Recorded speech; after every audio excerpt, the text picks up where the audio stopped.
City law requires chain restaurants with 15 or more locations nationwide to label their menu items with these warning signs if they are high in sugar or sodium, indicated by a small black and white triangle with a spoon or a salt shaker. I don't pay attention to it too much, but I do think it's something that people should be aware of and pay more attention to if they want to take care of their body, I guess. We spotted these high sodium warnings at Panda Express and Applebee's and these high sugar labels at McDonald's. But the health committee and the city council is looking into a proposal that would make those warnings bolder and easier to notice. I believe it's very helpful. That will be very helpful because that is, you put the community aware about the advantages or disadvantages at the medical conditions, especially people who have a medical condition. The new labels would have to be bright red and accompanied by bold capital letters that say sugar warning or high sodium. Councilman Oswald Feliz, the lead sponsor of the bill, says it would help curb chronic illness associated with high sugar and salt consumption. It continues to be a top cause of health complications, including high blood pressure, heart failure, and much more.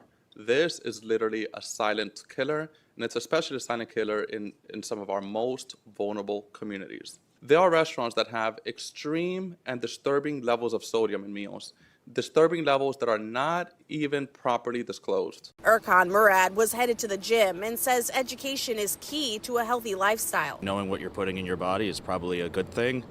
Going to chain restaurants, probably not the best idea to begin with, and any sort of warning or label to educate people going into those types of places. I'm all for that. Parents we spoke with approve of the proposed changes too. Well, because you want to know what you're eating. As a dad with kids, you want to know what you're putting into their eating, and I think for me it's you're not always clear, especially when you go to chain restaurants. They hide behind it. Under the proposal for sodium warnings, labels would be added to dishes with 1,800 milligrams or more of sodium. Currently, warning labels are only needed for items with 2,300 milligrams. So under the change, more items would be labeled as having high sodium.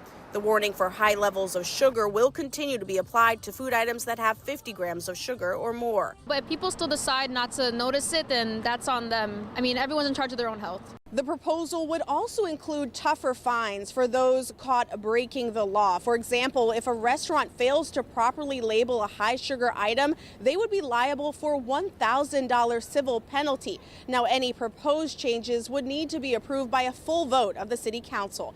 On the Upper East Side, Olivia Leach, New York 1.